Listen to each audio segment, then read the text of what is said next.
ठीक है, पहला वादा है मेरा कि अगर हमारे डाक पत्थर के अंदर कोई भी व्यक्ति, बड़ा हो, बच्चा हो, बुजुर्ग हो, तो हमें एक एम्बुलेंस की आवश्यकता होती है। 108 पे कॉल करनी पड़ती है। पहले 108 पे कॉल जाती है डिस्ट्रिक्ट से, फिर जाके चौकी थाने में, पहले मेडिकल डिपार्टमेंट में, फिर डीएम के यहाँ, फिर यहाँ से घूम के तब चौकी से फोन आता है जी इसकी गाड़ी चाहिए थी। ठीक है ना, एम्बुलेंस की गाड़ी। इस काम के लिए 10-15 मिनट बीत जाती है। मेरा ऐसा विचार है कि अगर ये विजयी हो जाती हैं तो इधर खड़ी हो जाओगी। आप गारंटी ले रहा हूं तो गारंटी जरूर पड़ती है भैया। मैं दूसरी गारंटी लेता हूं कि अगर आप लोगों के सहयोग से ये चुनाव में विजयी हो जाती हैं तो डाक पत्थर ग्राम पंचायत की 108 एम्बुलेंस आपके डाक पत्थर में खड़ी होगी। और घड़ी में टाइम देख लेना, अगर कोई भी कॉल आएगी डायरेक्ट टोल फ्री नंबर होगा आपकी पंचायत से जो ऑफिस में रखा होगा डाक पत्थर का, कोई भी आदमी उस नंबर पे निःशुल्क कॉल करेगा और 10 मिनट के अंदर वो एम्बुलेंस आपके घर पे होगी। ये मेरा वादा है, ये मैं गारंटी देता हूं।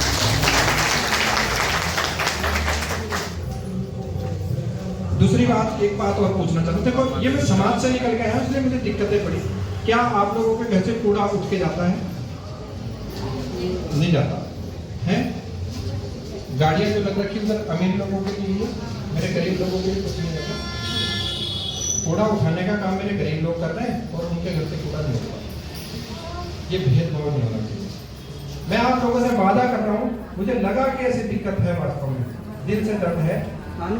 एक कूड़ा गाड़ी ग्राम पंचायत में आप लोगों के लिए, सभी लोगों के लिए चलेगी पूरे ग्राम पंचायत में, और घर घर से कूड़ा उठाएगी, जिससे आपसे एक भी रुपया नहीं लिया जाएगा पूरे 5 साल के अंदर। ये मेरा वादा है।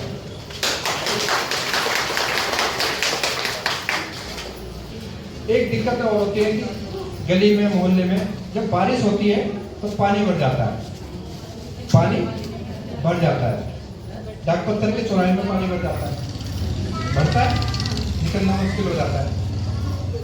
आज तो वादे कर रहे हैं कि जी हम जल भराव को होने नहीं देंगे। क्या आप राजनीतिक, आपके मन में नहीं था कि पहले भी चुनाव लड़ना है? पहले से क्यों नहीं समस्या को दूर करा? पहले से इन समस्याओं को क्यों नहीं दूर करा? आज किसी के आगे हाथ जोड़ने की, पैर पकड़ने की या कोई और सेटिंग करने की जरूरत नहीं पड़ती। सीना तान के कह सकते थे कि हमने ये काम करा इसलिए वोट देना। मैं आप लोगों के सामने सीना तान के आऊं कि मैंने काम किया। अगर झूठ बात है तो वोट मत दे, सच बात है तो सोच ले। ठीक है ना? जल भराव की समस्या, गली मोहल्ले में जल नहीं भरेगा, इस बात की गारंटी मेरी है। इसमें मैंने जो लिखा है वो पहले से मैं पूरा कर चुका हूं। मेरा एक वादा था, इसमें लिखा हुआ होगा चौथे 5वें नंबर पे, कि डाक पत्थर ग्राम पंचायत में जब किसी व्यक्ति या माता बहनों का स्वर्गवास होता है तो कंधा देने के लिए आजकल कंधों की कमी पड़ जाती है। शांति धाम तक ले जाने के लिए एक दूसरे का मुंह देखना पड़ता है। चूंकि रिश्तेदार कहते हैं जी हम वहीं मिल रहे, कोई मोटरसाइकिल से आ रहा है, कंधा लगाने के लिए लोगों की दिक्कत होती है। बहन मेरी बात सुन ले, जिंदगी मौत की बात कर रहा हूं।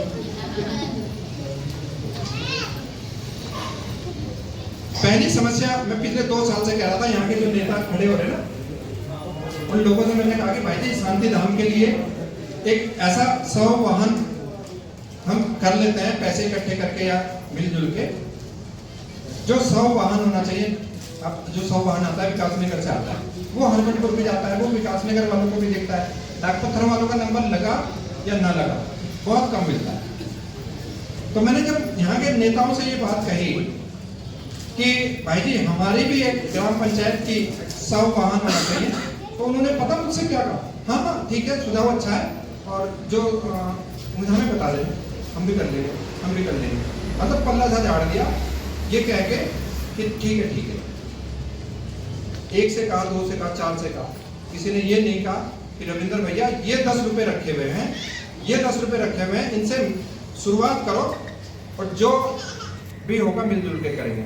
ऐसा कोई डाक पत्थर के अंदर मुझे कोई व्यक्ति, कोई नेता दिखाई नहीं दिया। मैंने चुनाव शुरू होने से पहले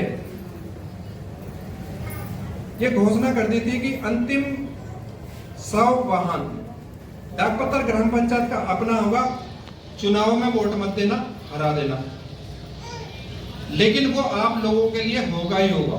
सुनने हो ना?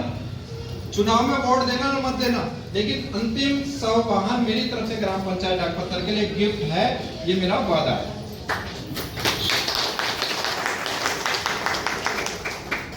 ये मैं कर चुका हूं, गाड़ी तैयार हो रही है, आ जाएगी, चुनाव से पहले आ जाए बाद में। अभी देने लगूंगा तो लोग कहेंगे कि क्या पता राजनीतिक स्टंट होगा। मैं अपने धर्म के काम को राजनीतिक स्टंट में नहीं लाना चाहता, है ना? वो लोगों को मिल जाएगी, चुनाव में हार भी हो जाए तो भी मिलेगी आप लोगों को। डाकपत्र के अंदर जितने भी लाइट के खंभे हैं उन पे सब पे लाइट लगेगी। और अब हम फोन करते हैं ना किसी को लाइट लगवानी थी वहां पे, तो पीछे से जवाब होता है कि डिपार्टमेंट वाले क्या कहते हैं कि जी बिल कौन भरेगा, मुझे ये बताओ। बिजली का बिल कौन देगा? इस वजह से हमारे कॉलोनी में जो है खंभे नहीं लगते, लगवाड़ तोड़ने की समस्या है। अगर आप लोग इस बात की गारंटी मैं लेता हूं कि अगर आप इन्हें विजय बनाते हैं तो हर खंभे पे लाइट लगेगी, जिसके बिल का भुगतान ग्राम पंचायत डाकपत्र करेगी। आप लोगों को अंधेरे में रहने की जरूरत नहीं पड़ेगी, ये मैं वादा आप लोगों से करता हूं।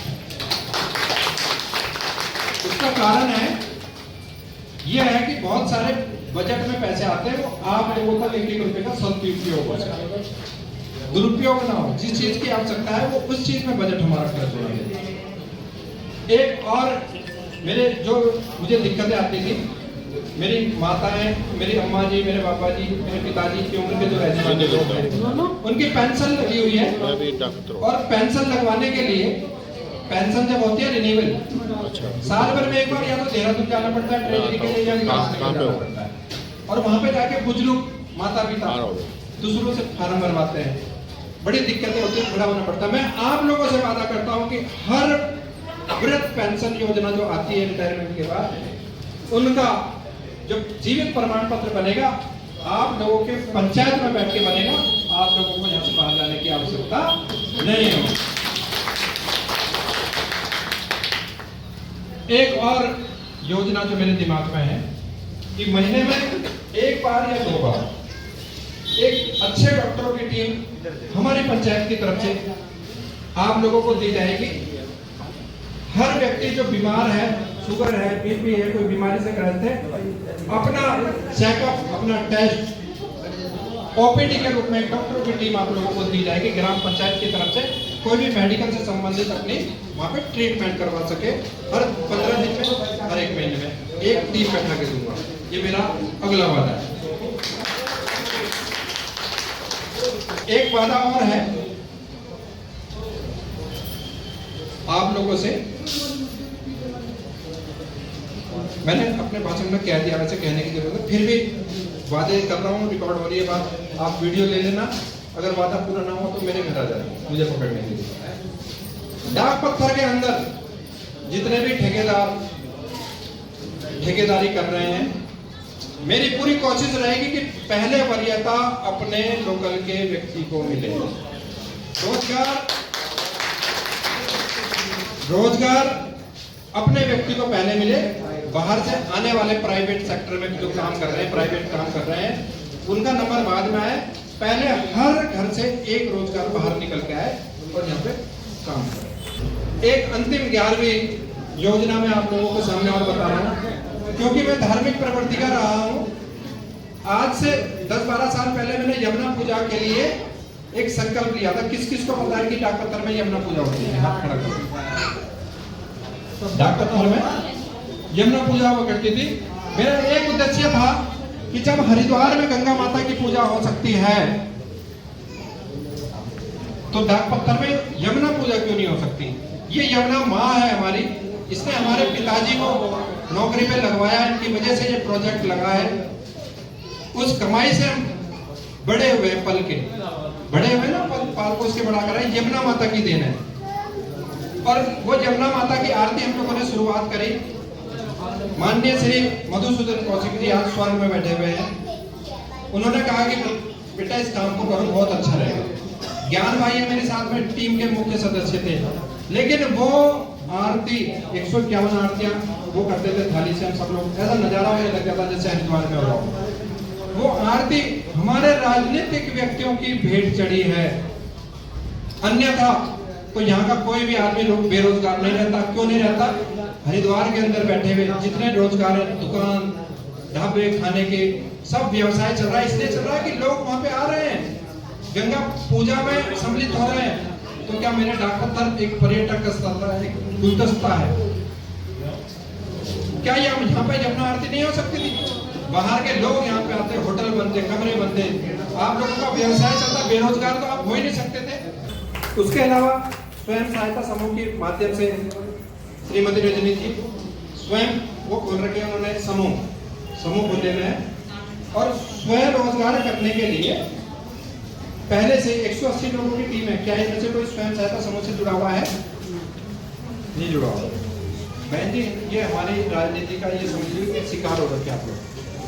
डाकपत्थर की बहुत सारी 180 महिलाएं ऐसी हैं जिन्हें स्वयं रोजगार करने के लिए, गरीब महिलाओं को रोजगार करने के लिए माननीय नरेंद्र मोदी जी की स्कीम है स्वयं सहायता समूह। रोजगार मिलता है, लोगों को पैसे मिलते हैं बिना ब्याज के, उससे पैसे मिलते हैं।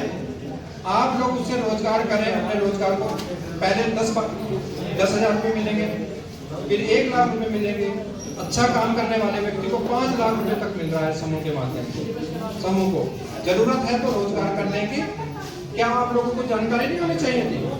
सबको होनी चाहिए थी। मेरा निवेदन है कि सब स्वयं सहायता समूह में जुड़े और इस नरेंद्र मोदी जी की योजना का लाभ अवश्य उठाएं। मेरा वादा है कि महिलाओं को तो रोजगार मिलेगा इस स्वयं सहायता समूह का। जितने भी युवक हैं मेरी बात को सुन लें, आप मेरे साथ होंगे, टेबल पे जाके कहने वाला मैं होऊंगा कि मेरे लोकल के भाइयों को रोजगार मिलना चाहिए, कोई भी बेरोजगार ना रहे। ये मेरा आप लोगों से वादा है। एक और समस्या है परिवार रजिस्टर की।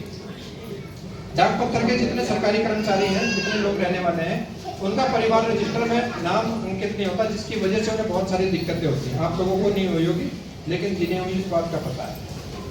बहुत दिक्कत होती है। परिवार रजिस्टर में नाम दर्ज होना बहुत जरूरी है। अगर आप इन्हें विजयी बनाते हैं, मैं इस बात की गारंटी दे रहा हूँ कि जो लोग यहाँ 10 साल 15 16 साल रहते हुए होंगे, हर व्यक्ति का ग्राम पंचायत डाकपत्थर में परिवार रजिस्टर में नाम अंकित होगा। इस बात की गारंटी मैं देता हूँ। मेरी कोशिश रहेगी कि मैं सिर्फ हारने के बावजूद में पूरा करूँ। लेकिन अगर रजनी देवी चुनाव जीत जाती है तो ये सारे के सारे वादे, कुछ वादे तो 10 दिन बाद से ही शुरू कर दूंगा और कोशिश करूंगा कि सबकी समाप्ति कर दूं।